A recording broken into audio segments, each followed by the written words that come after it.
Agradezco a la ingeniera Betty Chávez la invitación y a todo el staff, el equipo de biblioteca de la Universidad Técnica del Norte. Un saludo muy cordial hasta allá a la bella ciudad de Ibarra. Vemos que hay una audiencia bastante nutrida, lo cual me da mucho gusto. Siempre nos da un poco de pánico escénico, pero ¿qué les parece si comenzamos? Traemos un tema relacionado con la escritura académica y sobre todo con el pretexto de Original, una herramienta que ya todos conocemos, estoy seguro de ello. Incluso somos usuarios asiduos de esta solución. Vamos a comenzar con una breve introducción, una breve charla acerca de cuál es el sentido de Original, ¿no? Cómo funciona y sobre todo cómo nos puede ayudar a mejorar la escritura académica de nuestros estudiantes. Esa es una de las principales, uno de los principales beneficios que nos va a aportar esta herramienta y para lo cual queremos ocupar este tiempo de charla. Para ello, bueno, voy a presentar unas diapositivas que hemos preparado para ustedes y sobre todo para hablar un poquito acerca de la escritura académica y muchas veces también en el contexto, tomando como referencia el plagio. No utilizamos mucho esta narrativa, a final de cuentas estamos convencidos de que la intención es brindar a los docentes una herramienta tecnológica que les ayude a obtener información valiosa para retroalimentar a los estudiantes y ellos mejoren de manera significativa y paulatina la escritura académica, a través de incluso del acompañamiento durante todo el proceso de escritura, ya sea a través de la redacción de ensayos para aprobar alguna asignatura o incluso en un trabajo de grado para obtener pues un título profesional. Para ello, pues bueno, queremos ir más allá del plagio. Titulamos esta así nuestra charla, Tecnología Educativa y Escritura Académica, Redacción Académica, sobre todo pensando en cómo trascender este horizonte que quizá está circunscrito a una retórica o a un contexto legalista, ¿sí? Que puede tomar alguna orientación o inclinación punitiva o inquisitorial, incluso al momento en que consideramos como punto de partida o como premisa de trabajo el plagio. Al considerarlo así, presuponemos o partimos también de la premisa de que la gente está cometiendo trampa y que vamos a contar con alguna tecnología para sorprenderlos. Queremos darle la vuelta, por eso queremos ir más allá del concepto de plagio y sobre todo, pues, trabajar de manera más exhaustiva la labor o la actividad de la redacción como tal, la redacción académica en particular. Para ello, pues, tomamos como referencia esta idea de plagio. ¿Qué es el plagio? Bueno, se dice que el plagio es tomar ideas, ¿no? De otras personas, ya sea de manera textual, de manera conceptual o estructural, sin dar referencia de dónde salió esa información. Entonces, hay un principio básico y de aquí tendríamos que partir cuándo citar y cuándo no. Ahí estaría, o ahí radicaría esta guía para que nosotros podamos confeccionar un trabajo de investigación y que a los estudiantes nos quede claro o les quede claro cuándo deben referenciar sus fuentes. Básicamente, en eso versa la conversación de hoy. Ahora bien, ¿cuál es, digamos, la regla de oro que tendríamos que considerar al momento de redactar nuestros ensayos, nuestros trabajos escritos? Si usas un texto A como fuente para crear un texto B, siempre, siempre, siempre el texto A debe de ser citado, independientemente de cómo lo tomes. Ese es un principio básico. Eso nos va a permitir distinguir cuándo debemos citar nuestras fuentes y cuándo estamos hablando por nosotros mismos. Y no necesariamente esto se refiere a la textualidad, a tomar como tal el párrafo de alguna fuente y incorporarlo dentro de nuestra narrativa o para la confección de nuestro ensayo académico, sino básicamente tener siempre presente al momento en que estamos basando nuestra escritura en las ideas de otros, ¿no? Y por lo regular en un contexto académico esto va a suceder. Como bien dijo, creo que fue Isaac Newton, y si no, pues que me lo recuerde nuestra audiencia o que me reclamen. Estamos a hombros de gigantes. Hemos llegado, digamos, o partimos del trabajo que ya formularon otros. De las propuestas de conocimiento que ya fueron comunicadas a través de los distintos medios de difusión y comunicación científica. Tenemos aquí una pregunta, estoy viendo en nuestro chat. Si un texto A cita otro texto, ¿cuál cita debo tomar para mi texto B? Excelente pregunta. Hay estilos de citación que indican precisamente al momento en que estamos tomando este tipo de referencias. Cuando nosotros no tenemos, cuando estamos basando en nuestro ensayo en una fuente que está citando un texto que en este caso no es accesible, no ha sido consultado por nosotros, hay algunos estilos de citación que consideran e indican de forma precisa esta forma de referir a una cita que no es de la fuente original, sino citado por tal. Es buena idea, buena pregunta. Y eso ya va en el ámbito metodológico, ¿no? Cómo nosotros podemos referir nuestras fuentes al momento de que estamos confeccionando nuestro ensayo. Entonces, pero básicamente, digamos, en un principio, sin entrar en tantas elucubraciones o en detalles finos, sería el principio básico y la regla de oro. Si voy a confeccionar un texto A, basado en un texto, si voy a tomar un texto A para crear un texto B, siempre debo citar la fuente, siempre debo citar el texto, independientemente de que lo esté parafraseando, lo esté resumiendo o lo esté tomando textualmente, que son como las tres formas de intervenir. Ahora bien, por lo regular, lo que se va a citar es el conocimiento especializado. Hay conocimiento general que por lo regular está en el ámbito de los datos, ¿no? Que es, ya de uso común, como es el caso, por ejemplo, de los lugares comunes a los cuales todos identificamos y no ponemos en duda su existencia, su veracidad.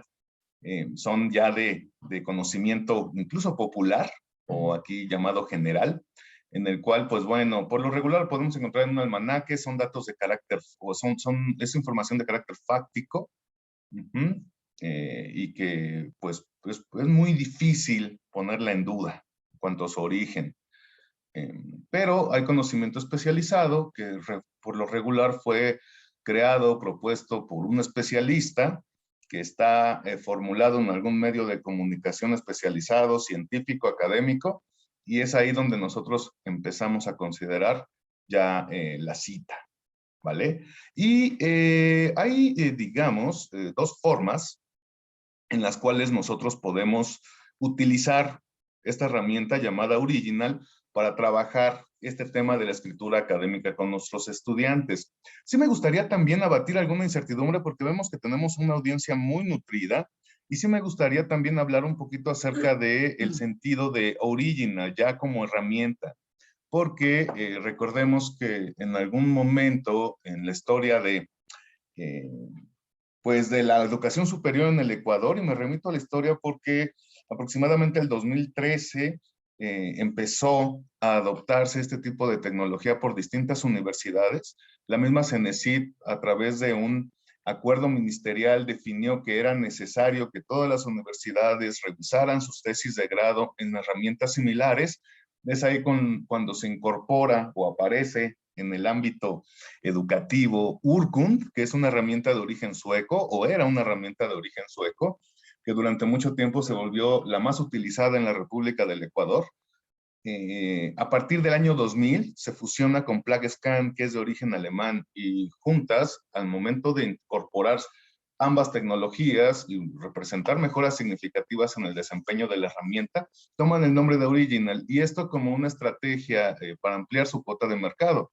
Obviamente, al ser una de las Urkund, al ser una herramienta líder en todo el continente europeo, y PlagScan particularmente en Alemania, al fusionarse, pues bueno, absorben toda esta cuota de instituciones que habían adoptado la herramienta y se posicionan como la alternativa frente a soluciones hegemónicas de carácter similar.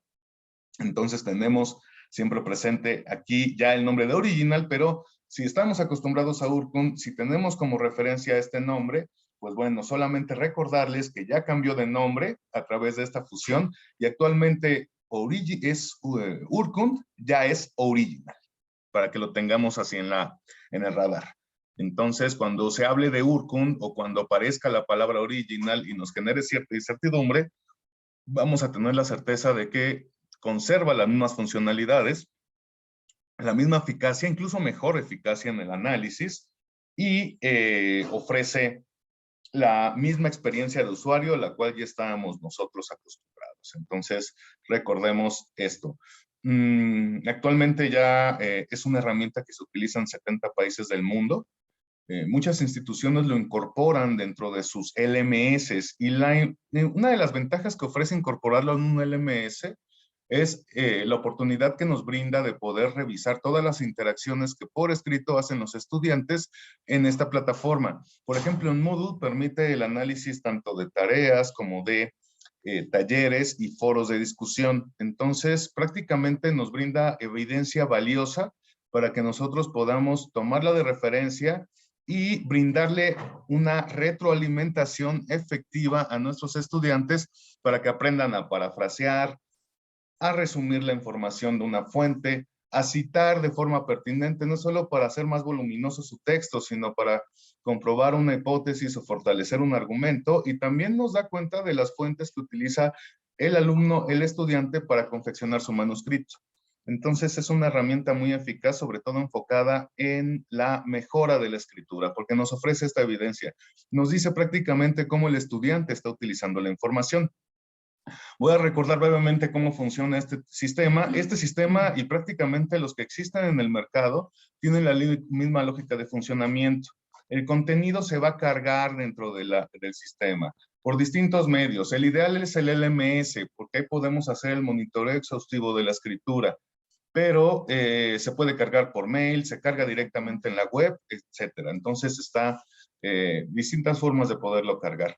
Una vez que se carga, el sistema extrae el texto del documento y lo contrasta con 3 fuentes digitales de información: Internet, material publicado por editores y toda su base de conocimiento, que está consolidada por todos los documentos previamente analizados. Al momento de hacer este contraste, arroja un porcentaje de similitud. Y este porcentaje de similitud le sirve o le da una indicación al docente, al revisor del manuscrito, de qué tan parecido es el documento con las fuentes de contraste utilizadas. No es un dictaminador de plagio, no lo es. No nos dice qué tanto plagio cometió el estudiante únicamente, o el escritor, únicamente nos va a referir qué tan parecido es el documento. Entonces, no es un porcentaje de plagio, es un porcentaje de similitud. Es lo que queremos que nos quede claro. Por otro lado, las 3 fuentes de contraste, ya entrando en detalles, van a ser pues todo lo que está disponible en el Internet. Sobre todo, un principal énfasis en repositorios nacionales, todos aquellos que están alojados en la referencia, por ejemplo, o en Alicia, todos aquellos contenidos que son de carácter académico, que forman parte de la producción institucional de las universidades latinoamericanas, las revistas científicas alojadas en Redaleg y Cielo, páginas gubernamentales de organismos internacionales. Bueno, toda esta información va a estar disponible como fuente de contraste. Wikipedia aparece mencionada porque, por lo regular, cuando hablamos de estudiantes de pregrado que se inician en la investigación, muchas veces los primeros ejercicios que realizan están enfocados a las búsquedas por Internet. Estas búsquedas tienden a ser un poco superficiales. Se localiza y se recupera pues los primeros resultados de la lista, y la recuperación de Wikipedia, por lo menos en Google, es orgánica. Es uno de los principales sitios a los cuales nos refiere el buscador. Entonces, pues bueno, este panorama es de fuentes en las cuales se alimenta el sistema.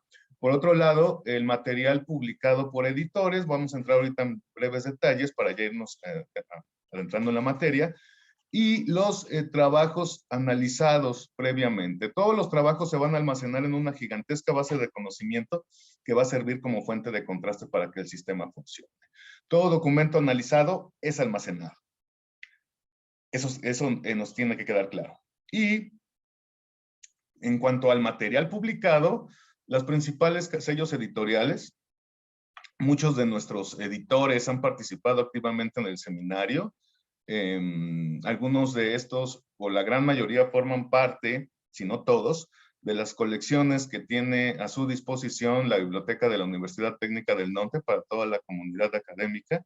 Entonces, pues estamos convencidos también de que esto le da una gran fortaleza al sistema y sobre todo le da un profundo grado de exhaustividad al repertorio de fuentes que va a tomar como referencia para funcionar, para hacer su trabajo.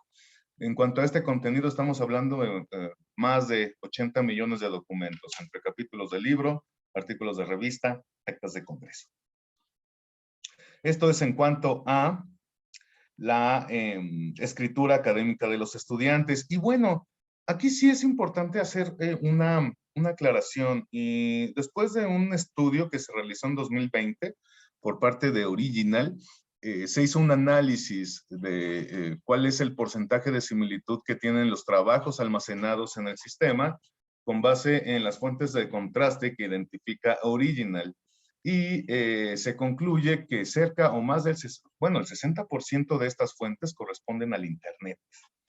¿Vale? Entonces es un dato interesante que tenemos que tomar en consideración, ¿sí? Independientemente también del material publicado, los trabajos de los estudiantes que sean almacenados previamente, el mayor porcentaje va a corresponder al Internet. Entonces es un dato que solamente quería compartir con ustedes antes de entrar en materia, porque ahora vamos a ver un poco acerca del funcionamiento de nuestra herramienta. Para ello traigo preparados dos ejemplos muy concretos que nos van a permitir conocer un poquito acerca de las ventajas que nos brinda Original para hacer nuestro análisis de similitud cuando empezamos a interpretar los hallazgos del sistema. El sistema va a arrojar un análisis que nos va a decir qué tan similar es el documento con las fuentes de contraste halladas. Al principio nos va a reflejar este gráfico en una vista general del análisis, el cual va a representar las cuartillas del documento, las páginas que lo constituyen. Cada una de las áreas viene iluminada de color naranja. Esta nos indica los hallazgos del sistema. Incluso si yo pulso, puedo ver cuál es la fuente de contraste que identifica Original.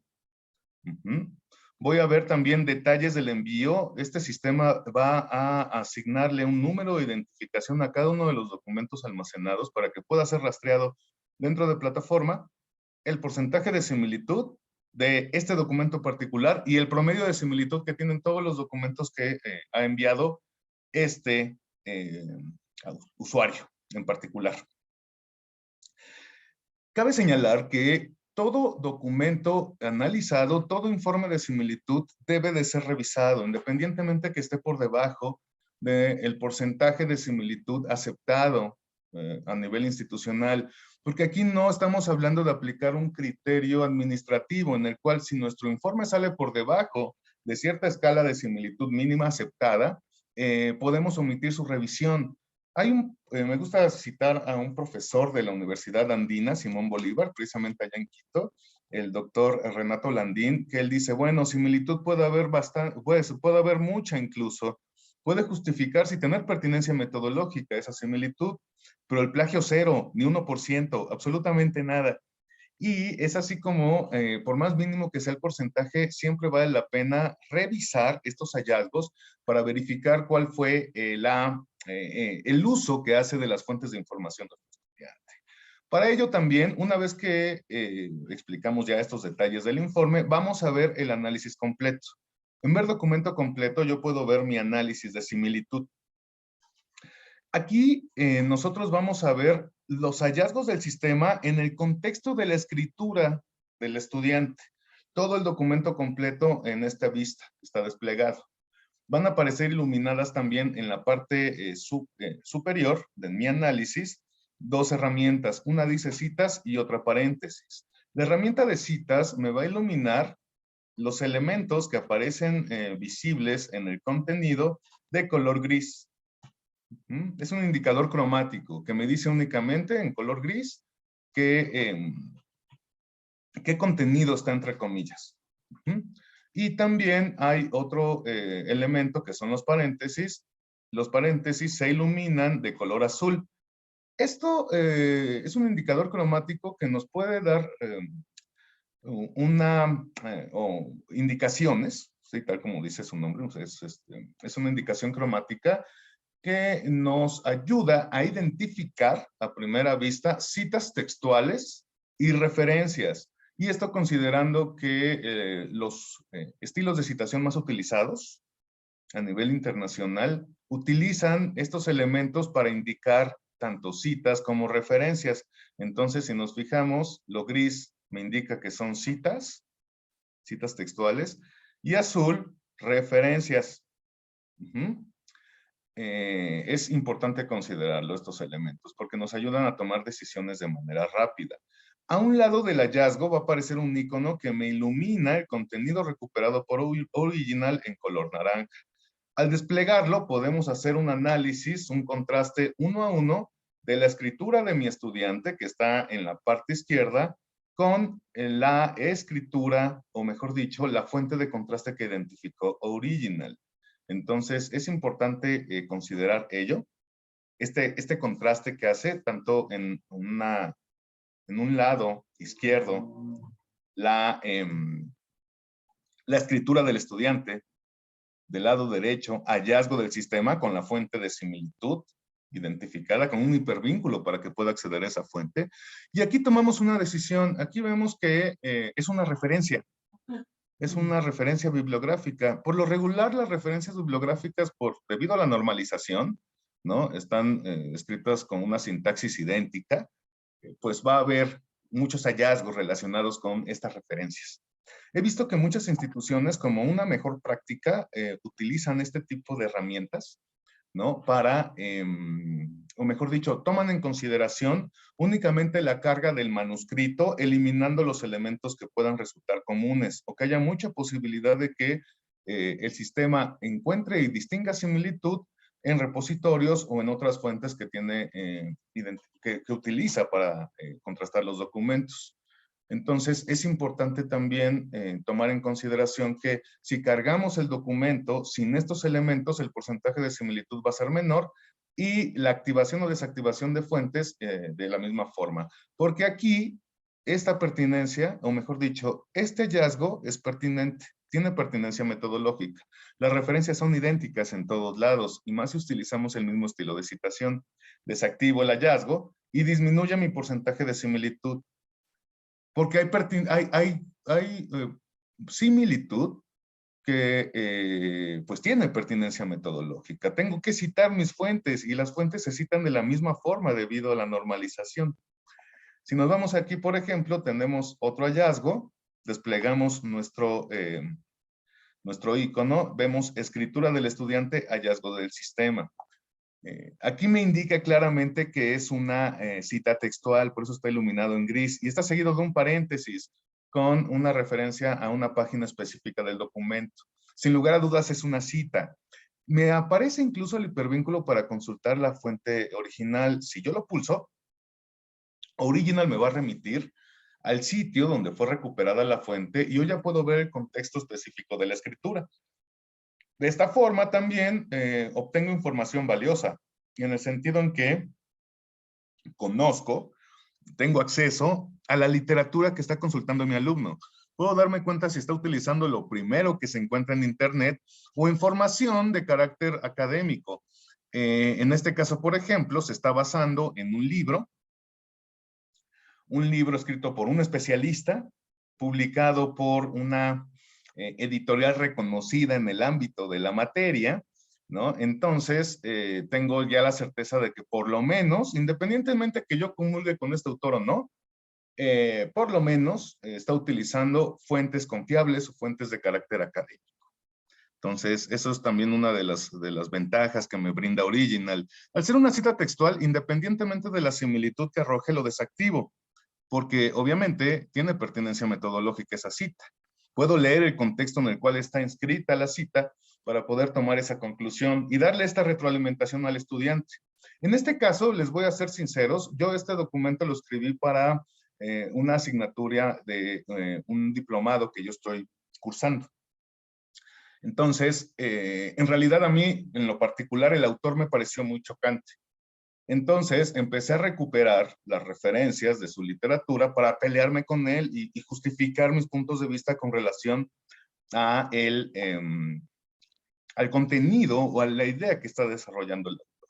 Entonces, necesito incorporar un conjunto de citas precisamente para justificar mi punto de vista. Ese es el contexto de esta escritura, ¿no? Entonces, se justifican esas citas textuales. Aquí, por ejemplo, lo mismo, cita textual, el contenido donde está alojada y el porcentaje de similitud que arroja. Al ser cita textual la desactivo, porque precisamente yo necesito limpiar mi informe de la similitud que arrojó, porque la similitud que arroja el sistema es automática, es robótica.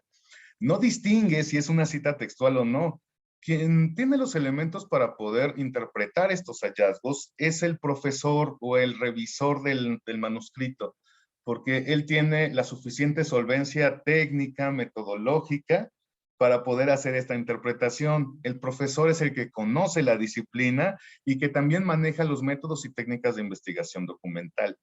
De esta forma, nosotros pues tenemos todos los elementos necesarios para poder tomar esas decisiones. Si nos damos cuenta, por ejemplo, este contenido prácticamente es, o estos hallazgos del sistema, prácticamente todos corresponden a citas textuales de buena parte de la literatura que se está citando.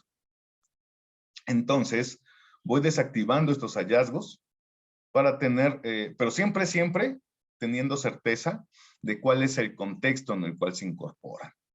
Entonces, yo puedo, en este sentido, aprovechar el sistema para ver que este análisis en particular, pues, no es porque lo haya escrito yo, ¿verdad? Pero se le aplicaron, se nota que la similitud que se encontró tiene pertinencia, necesita figurar dentro del manuscrito debido a su confección. Voy a tomar como ejemplo otro análisis, porque muchas veces también, y me gustaría para ello mostrarles, volver a mis diapositivas, porque les quiero mostrar algo que puede, pues, resumirse o tomarse en consideración como llamémoslo así, la tipología del plagio. No la inventé yo, fue formulada por Foltinek y equipo, publicada en el ACM Computing Service en 2020, y lo que hacen estos autores es una revisión de la literatura relacionada con el tema de integridad académica y tecnologías similares, y ellos definen esta tipología después de hacer de esta revisión de literatura. Es un artículo muy bueno, les recomiendo que lo tomen como referencia. De ahí saqué esta tipología, porque ellos identifican estas 5 formas en las cuales nosotros podemos encontrar usos deshonestos de la información en contextos académicos.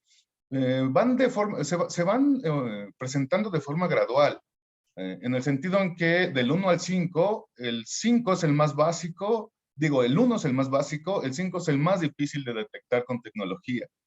Entonces, el 1 es el clásico, podríamos llamarle así, es el famoso, bueno, los gringos le dicen verbatim, es el famoso copy-paste. Bueno, por ahí tengo ahí, algunos colegas dicen copy-page. Yo no sé por qué dicen copy-page, y por ahí yo escuché que copy-page es el célebre o el legendario guitarrista de aquella banda de rock, Led Zeppelin, ¿no? Pero no, en realidad no es copy-page, es copy-paste. Y esta forma, digamos, de tomar la información e incorporarla dentro de un manuscrito es la más básica. Incluso la podemos detectar de forma artesanal. Cuando encontramos inconsistencias en el estilo, podemos copiar el texto sospechoso dentro de la escritura de nuestro estudiante y buscarlo en el Google, así convencional, ¿no? Y nos aparece el resultado. Es una forma muy básica que quizá ya no se cometa tanto por la proliferación de este tipo de sistemas dentro de las instituciones académicas, sobre todo cuando ya está incorporado en los LMS. Conservar sintaxis. Este es un poquito más avanzado, quizás requiere una labor ciertamente artesanal, digámoslo así. Incluso se puede automatizar, pero conservar sintaxis es tomar el texto de la fuente y sustituir algunas palabras por sinónimos. Este es un poco más difícil de detectar y es un segundo nivel de uso deshonesto de la información, un uso poco preciso incluso. Y aquí quizá sí me gustaría indicar que partimos de la premisa de que muchas veces se cometen este tipo de actos no tanto por deshonestidad, sino por desconocimiento. Nadie se ha tomado la molestia de enseñarle a investigar a nuestros estudiantes, por ejemplo, en su formación preuniversitaria, en el colegio, como se le dice en el Ecuador, en el bachillerato. Sino este tipo de falencias se pueden presentar en los primeros ciclos de licenciatura. Perdón por recurrir al anecdotario, pero a mí me pasó cuando entré a la licenciatura, yo estudié historia, una auténtica pesadilla para mí fue enfrentarme a la lectura crítica de los materiales y tener que hablar por mí mismo, y al momento en que yo presentaba mis escritos, mis profesores los hacían pedazos, porque tenía todos este tipo de falencias en las cuales era incapaz de poder tomar la información y trabajar mis fuentes de forma creativa y con un abordaje crítico para poder hablar por mí mismo. Entonces, esto puede resultar un poquito complicado al momento en que estamos ya terminando nuestra formación universitaria y no hemos practicado el ejercicio de la escritura. Bueno, esta herramienta nos puede ayudar a obtener información valiosa, partiendo de la premisa de que no sabemos escribir, interpretar ni utilizar fuentes de información para confeccionar un documento en un contexto académico, con la suficiente originalidad y rigor metodológico. Entonces, este es muy básico, conservar sintaxis. Conservar semántica. Aquí ya estamos hablando de cierta elaboración y ya aquí sí hay cierta mala intención. Se puede identificar porque yo puedo, por ejemplo, tomar un texto en inglés o en francés, en ruso, en japonés y escribirlo en español, aprovechándome que conozco el idioma y no referir la fuente, suponiendo que no va a ser identificado. Aquí se puede ver un acto deshonesto independientemente de que yo haya el esfuerzo con base en mi conocimiento, de confeccionar una versión en español de esa literatura. Siempre hay que citar, por eso recordemos el punto o la regla de oro con la que iniciamos nuestra charla. Si tomo como referencia un texto A para confeccionar un texto B, el texto A siempre debe de ser citado independientemente de la mediación del idioma. Por otro lado, va a haber otros dos elementos que ya son un poco más difíciles de detectar a nivel textual, porque ya se presentan a nivel conceptual, que ya es conservar la idea, ¿sí? Yo me asumo o yo tomo ideas de otros, independientemente del contexto reducido, críptico en el cual se pudieron presentar, y las formulo como propias, sin dar referencia a quién se le ocurrieron primero, quién las formuló en primera instancia. Entonces estoy usando conceptos. Es como si yo aquí abiertamente dijera que a mí se me ocurrió definir la estructura de la psique. Ello, yo y super yo. Obviamente no, eso bueno, ya es como conocimiento general. Pero básicamente esto se puede, o si se presentara en conocimiento más reducido, pues ahí estaría demostrado que me estoy robando una idea y la estoy presentando como propia. Y el otro que ya es un poquito, no es sofisticado, sino ya se requieren medios. Y durante mucho tiempo también se ha convertido como que en una auténtica plaga. Últimamente yo he estado viendo este tipo de servicios y les doy seguimiento a través de redes sociales, sobre todo que se presentan mucho en los países asiáticos. En América Latina también, de repente, afuera de las universidades, se podía encontrar ciertos negocios en los cuales me decían, te hacemos tu tesis, ¿no? Tú dinos el tema y nosotros te entregamos un documento para que puedas titular. Esa fue una de las principales preocupaciones de la CENESID, por ahí del 2013, cuando promovió la adopción de este tipo de sistemas y formuló su acuerdo ministerial. Pero el ghostwriting se llama, ¿no? Los escritores fantasma. Yo le proporciono un tema, pago por ello y me dan a mí un documento para poderlo presentar como propio.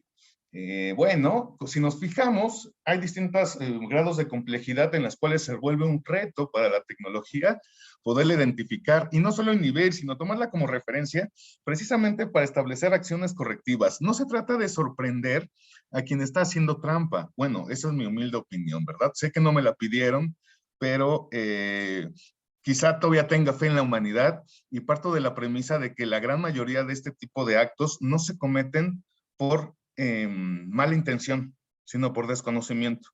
Nadie se ha tomado la molestia de enseñarnos a investigar. Ahora bien, voy a poner mi ejemplo, ya después de ver la tipología del plagio, porque hagan de cuenta que me he encontrado algunos influencers. Ya saben, ¿no? Actualmente las juventudes le hacen más caso a los famosos influencers del YouTube o de las redes sociales que a sus padres o a sus profesores. Ajá. Pero, pues básicamente ya es una realidad a la cual nos enfrentamos Y no es que me quiera sentir yo, pues, un humilde anciano, ¿verdad? Porque a final de cuentas, a mis 22 años estoy en la flor de la juventud y quizá, pues, todavía me sorprendan muchas cosas que me pueda encontrar en mi quehacer cotidiano. Pero aquí, por ejemplo, me gustaría partir de esta premisa. Los chicos no cometen trampa con plena intención, sino me gustaría llamarle más bien deslices metodológicos y son producto del desconocimiento. Y esta herramienta nos va a permitir dar una identificar esta evidencia y dar una retroalimentación. Me dice la profesora Bélgica, si bien decimos que el agua tibia ya está descubierta, cuando verdaderamente estamos construyendo conocimiento, si siempre estamos realizando revisión bibliográfica y citando, por supuesto. Claro, pues no partimos de cero. Siempre vamos a tener literatura que tomar como referencia para confeccionar nuestras propuestas metodológicas. Aquí Original tiene activada esta herramienta. Miren, aquí yo puedo ver, ya no veo el hallazgo en el contexto total de la escritura, sino únicamente como párrafo, a nivel párrafo, para hacer un contraste. Lado izquierdo, escritura del estudiante. Lado derecho, fuente de contraste. Esta, bueno, es de un clásico, Wikipedia. Lo tomamos como referencia, es para hacer nuestro ejercicio. Si nos fijamos, me dice que la escritura de mi estudiante es 46% similar a este contenido. Aquí tengo activa una herramienta que dice diferencias detalladas de texto. Si nos fijamos, ilumina la fuente de contraste con indicadores cromáticos, en este caso amarillo y rosado. El amarillo nos está indicando que se cambiaron algunas palabras, se sustituyeron por sinónimos. El rosado me está indicando que se eliminaron de la escritura de mi estudiante. ¿Qué puedo concluir? Bueno, no es idéntico. Hubo cambios. El estudiante, le dio un tratamiento al contenido original. En este caso, si nos referimos a nuestra tipología del plagio, estamos hablando de una que conserva, digamos que es el nivel 2, que conserva la sintaxis. Y efectivamente está conservando la estructura sintáctica del párrafo y únicamente está haciendo sustitución de algunas palabras por sus sinónimos y quizá eliminando algunas otras para adaptarlo a su estilo. Si este resultado en la escritura de mi estudiante está citado, aquí la retroalimentación descansaría en el ámbito metodológico. Tendría que enseñarle a mi estudiante, independientemente de lo que él me argumente, cómo parafrasear. Si no está citando fuentes, ya es una retroalimentación más bien de una dimensión axiológica. Sí tendría que hablar con él del ejercicio de ciertos valores y la práctica de cierta honestidad, o mejor dicho, de una honestidad e integridad en su desempeño escritural, si me permiten decirlo de esta forma. Bien, esto es otro ejemplo. ¿Qué sucede? Bueno, les digo, he visto esto para algunos influencers que recomiendan utilizar este tipo de formularios. Hay uno en inglés que ahorita es el último grito de la moda. Pero me lo encontré hace poco en internet, ¿no? Se llama Paraphrasist. Y es interesante porque quizá podríamos argumentar que estoy parafraseando, porque incluso el sitio se llama así. He visto que algunos chicos o algunos influencers lo recomiendan en sus canales de YouTube. ¿Y qué sucede? Miren, aquí yo puedo intervenir el texto de dos formas. Hay una forma que me dice parafrasear o reescribir el texto. Y hay otra que me dice resumir. Estamos partiendo de la premisa de que la paráfrasis y el resumen son dos formas con las cuales intervenimos las fuentes de información para apropiárnoslas y integrarlas en nuestro manuscrito. O no hay de otra, o parafraseamos o resumimos o citamos textualmente. Lo demás ya es hablar por nosotros mismos, a partir de las conclusiones que sacamos de la literatura que estamos incorporando. Entonces, ¿qué les parece si tomo de referencia aquí mi texto? Yo copio esta literatura. Me voy a Paraphrasist. La pongo en el formulario y pulso la opción reescribir, supuestamente parafrasear. Al dar siguiente, me va a conservar la sintaxis y me va a sustituir algunas palabras por sus sinónimos. E incluso me va a dar ahí me va a dar la opción de copiar el texto y incorporarlo ya en mi narrativa de forma prácticamente automática. Esto también se puede hacer incluso, digámoslo así, de forma artesanal, utilizando la herramienta de buscar y sustituir de Word, pero aquí lo estamos haciendo recurriendo a un formulario. Ahora bien, es importante señalar que muchos de estos formularios, esa es una cuenta gratuita, pero tiene una cuenta premium. Está espectacular, cuesta $1.50. Por si nos parece atractiva la oferta, pues bueno, podemos utilizarla por un día, por esa módica cantidad. Ya no aparece la publicidad y supuestamente es más eficaz. Bueno, yo la verdad me ahorraría ese $1.50. Quizá podría, no sé si cuánto han subido los precios en el Ecuador, pero quizá podría degustar un delicioso cevichocho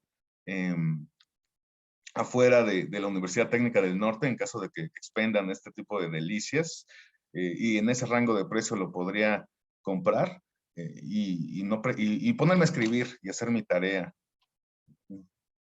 Entonces, básicamente esto, si nosotros nos vamos otra vez a nuestro hallazgo de Original, lo podemos encontrar. Y el sistema nos va a indicar cuáles fueron las palabras que se cambiaron con precisión y también nos va a indicar un porcentaje de similitud. Si nos fijamos, esto sería muy difícil de detectar de otra forma que no fuera a través del sistema. De una forma artesanal sería muy difícil de hacerlo, ya sea pegando el contenido que quizá resulte sospechoso. Ahora bien, Original está ya prácticamente liberando, está en versión beta todavía, podemos ya en caso de que surjan en los análisis, podríamos identificar ya inconsistencias en el estilo a través de una herramienta que me permite verificar el estilo precisamente de la escritura, la secuencia, la extensión de las oraciones, la secuencia de la puntuación, para identificar estas inconsistencias estilísticas y poder detectar, por ejemplo, el ghostwriting, si es que se hace de manera, pues, como maquila, digamos, si no se le imprime un estilo a la escritura, y también el reconocimiento de lengua extranjera, por si tomamos información en otro idioma y la incorporamos en nuestro manuscrito. Siempre tiene que venir toda esta interpretación mediada por el criterio del profesor. Es importante destacarlo. Estos sistemas no trabajan solos. Como conclusión podríamos llegar a ello, ¿no? Es importante tomar estas herramientas como punto de referencia para obtener evidencia y retroalimentar a nuestros estudiantes. La intención es que mejoren significativamente su escritura y al momento de presentar una tesis de grado, no batallen tanto, ni ustedes como revisores, ni nuestros estudiantes como autores, y tener un apoyo tecnológico para simplificar la revisión de los manuscritos de nuestros estudiantes. Lo ideal es tenerlo incorporado en nuestro LMS, porque a partir de ahí podemos hacer una revisión exhaustiva de todas las interacciones que por escrito tengan nuestros estudiantes en la plataforma. Y pues bueno, como conclusión, como última conclusión, además de agradecerles la atención y la paciencia que me tuvieron, pues aprovechar que esta tecnología está adoptada por la universidad para sacarle, para incorporarla en nuestras actividades cotidianas, no solo en la revisión de tesis, sino también como un apoyo para obtener información valiosa, evidencia del desempeño escritural de nuestros estudiantes y brindarles retroalimentación. El profesor Jimmy me dice: buen día, ¿cómo volvemos a cargar un documento ya revisado y evitar el resultado de la similitud anterior? Excelente pregunta y me encanta porque ya somos usuarios expertos. Bien, me voy a ir. Hay dos formas. Me voy aquí a Original otra vez. Vamos a aprovechar este espacio. Siempre y cuando estemos, porque recordemos que es un seminario, entonces pues hay una programación, entonces para darle tiempo a los demás ponentes. Pero hay dos formas. Una vez que estamos nosotros sobre nuestro informe, vamos a poder verificar cuál es el hallazgo, ¿no? El documento que está alojado y sirve como fuente de contraste, ¿no? En este caso, pongamos un ejemplo. Yo, en este caso particular, yo le pedí a mi estudiante que hiciera su manuscrito, que hiciera su tarea, que me la mandara por original. Yo la revisé, le di retroalimentación al estudiante para que hiciera ajustes en ese documento y lo volvimos a revisar. Esta es una segunda revisión que se está contrastando con su primera revisión, con la fuente que ya está alojada dentro del sistema. Entonces nos vamos aquí en nuestro informe, nos vamos a ir a la pestaña de fuentes. Y en la pestaña de fuentes, vamos a ver que aquí aparece la primera versión del manuscrito que está alojada. Si nos sale 100% es porque es un documento idéntico que está ya alojado dentro de la plataforma. Aquí es una segunda versión que se está contrastando con su primera versión almacenada y que me está arrojando un porcentaje alto. Hay que considerar esto. Pero bueno, es por eso el porcentaje alto. Y pongo este ejemplo porque muchas veces nosotros acompañamos el proceso de escritura del estudiante y vamos haciendo varias revisiones revisiones constantes de distintas versiones del mismo manuscrito, porque utilizamos el sistema para brindar esta retroalimentación. Despliego esta fuente, que es la primera versión del manuscrito, y la desactivo. Recordemos que en Original siempre tenemos la oportunidad de desactivar las fuentes de contraste que tienen pertinencia metodológica o que no arrojan un resultado significativo en nuestro proceso de revisión. Aquí, al ser una versión anterior del mismo manuscrito que está alojada, la desactivo, porque yo en realidad lo que quiero ver son las fuentes de contraste que identificó el sistema que están por debajo de esta primera versión. Quito la primera versión del manuscrito y tengo un primer nivel de traslape que arroja 5 fuentes. Debajo de ese nivel de traslape tenemos un segundo nivel con estas 3. Y debajo, hasta un tercer nivel de traslape que tiene 2 fuentes. Puede haber más niveles de traslape. Esto es de acuerdo a el documento que estemos desactivando. En este caso, este documento es superficial, es el primero que encontró, es la primera versión del manuscrito. Al desactivarla, yo me voy a quedar con la fuente el nivel de traslape que tenga mayor cantidad de fuentes y arroje mayor porcentaje de similitud, porque esto me da mayor margen de maniobra. Al desactivarlo, el porcentaje de similitud se ajusta y emergen aquellas fuentes de contraste que estaban por debajo de esta primera versión. Básicamente así funciona, es la lógica de funcionamiento. El nivel de traslape, ¿sí? Su estratificación, es cronológica. Entre más superficial sea el nivel de traslape, más novedosa es la información que vamos a encontrar en el mismo. Espero haber contestado la pregunta. Y me dice el profesor Luis, a su criterio, ¿cuál sería el porcentaje de similitud que podríamos decir aceptable? Gracias. Voy a reservar esa pregunta para la reflexión final porque antes les quiero dar otra funcionalidad que me permite filtrar mi fuente de contraste. Es importante tomar en consideración este filtrado que podríamos tener. Aquí, por ejemplo, estamos en nuestra web de Original. Y lo que vamos a hacer, si queremos filtrar y que el sistema no contraste los documentos con su base de conocimiento, con su propio archivo o con esta bandeja de entrada, nos vamos a configuración. Y en configuración, aquí por defecto vienen habilitados estos vistos. Una dice búsqueda en el repositorio de URCOM y otro dice búsqueda en esta bandeja de entrada. Si yo los desactivo, el sistema ya no va a tomar como referencia estas fuentes de contraste. Entonces, si hay documentos duplicados, por ejemplo, no se van a tomar como fuente y no me va a arrojar un 100%. Hay que utilizar con prudencia estos filtros, porque recordemos que si desactivamos una de las fuentes de contraste, que es su propio repositorio, su propia base de datos, su propia base de conocimiento, estamos perdiendo prácticamente la tercera parte de las fortalezas del sistema, la tercera fuente de contraste, sin más ni menos. Entonces, mucho cuidado, hagámoslo con prudencia. Podemos desactivarla y de esta forma podemos ya tomar en consideración el funcionamiento de Original y interpretar nuestros análisis con base en estos elementos que les acabo de mencionar, o con estos tips, digámoslo así. Tenía... pero me creo que dejé de compartir. Les voy a mostrar otra vez. Muy rápido. Aquí está. Estamos aquí en nuestra web de Original, en configuración, despliego, y tenemos aquí 2 vistos. Al desactivarlos, yo filtro, digámoslo de esta forma, elimino la base de conocimiento de Original, de su propio repositorio. Y ningún documento que ya esté almacenado en el sistema va a servir como fuente de contraste para para emitir el resultado. Tomémoslo en consideración, por favor, y con mucha prudencia. El profesor Luis Araúz nos dice cuál es el criterio. A mi criterio, mi humilde opinión, miren, me la piden. Me siento halagado porque me piden mi humilde opinión. Entonces se las voy a dar, ¿no? Porque me la pidieron, ni modo. Bien, ya no es tanto una cuestión de criterio. Bueno, sí es de criterio, pero es de criterio del revisor. Porque lo que tendremos que decir, o mejor dicho, reflexionar es acerca de cuál es de qué características es el sistema, digamos, o mejor dicho, las condiciones de las cuales dejamos la tarea. ¿Cuál es el área del conocimiento en la cual se circunscribe? Hay áreas del conocimiento, por ejemplo, derecho, donde se cita mucho, ¿sí?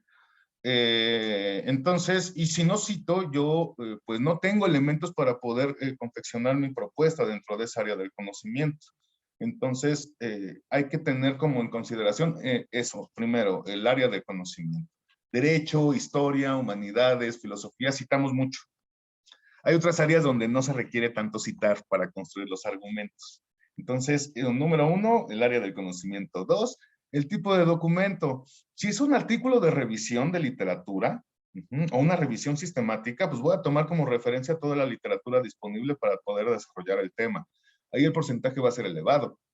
Entonces, también considerar el tipo de documento o las mismas extensiones o las mismas partes de un solo documento. No es lo mismo un marco teórico donde tomo como referencia muchas fuentes a las conclusiones, donde supuestamente hablo por mí mismo. Otra cosa también el grado académico. Seamos sinceros, si una tesis de primer nivel, una tesis de licenciatura, por lo regular es una revisión de literatura. Pero una tesis de doctorado, ya por el nivel, se pretende que aporte conocimiento nuevo. Entonces, ahí podríamos considerar que tendríamos que tener un porcentaje de similitud más estricto. Lo que les quiero comunicar es que el criterio no es administrativo. No es que nosotros definamos que a partir de una revisión inicial únicamente consideremos que los que están por debajo del 15% o del 10% exentan la revisión y los demás lo revisamos con detalle. No, es siempre recomendable revisar por más mínimo que sea el porcentaje y tomar en consideración estos diferentes elementos que le dan contexto a nuestra interpretación. En resumen, el área del conocimiento, el nivel educativo, el tipo de documento y las partes del documento. Espero haber contestado de manera precisa y haber entendido la pregunta. El profesor Russell Bayos me dice, profesor Sabino, muchas gracias por lo de profesor, que le invito. Dice, ¿qué tan conveniente es citarse uno mismo y hasta cuántas citas se recomienda autocitarse? Uy, esto también es que es a nivel metodológico. Y la autocita ya es todo un tema. Siempre y cuando citémonos siempre, y no por vanidad, sino por rigor metodológico. Muchas veces hemos desarrollado una temática y hemos planteado disperso en toda nuestra producción científica, académica, las ideas sobre un tema que hemos desarrollado durante toda nuestra trayectoria. Entonces es importante estarlo retomando nuevamente, quizá para volverlo a presentar en distintos contextos, en distintas revistas, artículos, publicaciones, pero siempre citarse, porque de otra forma recurrimos a el autoplagio. Entonces, independientemente de que lo hemos creado, que lo hayamos confeccionado nosotros, que lo hayamos escrito, esto ya está registrado y está publicado, o está disponible en algún repositorio, en alguna revista, en algún libro, y si nos vamos a citar, bueno, sí, más bien citarnos que retomar o reciclar trabajo o producción previa. Es todo un tema, la verdad esto ya tiene mucho que ver con la producción científica, ¿no? E incluso también a nivel de estudios universitarios. Si yo presenté algo en la licenciatura, en la maestría, que quiero reformular en mi doctorado, pues también es válido autocitarse y sobre todo necesario. Digo, por rigor metodológico, no tanto por vanidad. Espero haber contestado la pregunta, porque ya nos estamos acabando el tiempo. No me vayan a regañar aquí nuestros anfitriones de la Universidad Técnica del Norte. No sé si podríamos, si nuestros moderadores tienen alguna,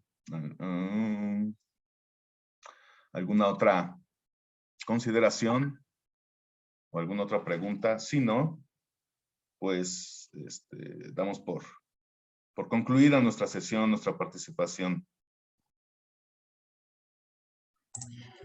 Bueno, queremos agradecerle a Sabino por los conocimientos que nos impartió ya en este espacio, y queremos también agradecer a las personas que felicitan la exposición de cada uno de los expositores que han tenido a bien pasar por estos minutos, por estos tiempos dentro de lo que es el programa preparado desde el Vicerrectorado Académico con el aval, el apoyo más bien, con el apoyo de las direcciones de biblioteca como también investigación. Sabino, muchísimas gracias por haber compartido este tiempo, por esos conocimientos. Agradecemos muchísimo a nombre de todos los presentes en este programa. Son aproximadamente 350 más o menos que han sido parte de esta capacitación, así que agradecemos muchísimo. Un abrazo desde la Universidad Técnica del Norte a la distancia y esperamos que algún momento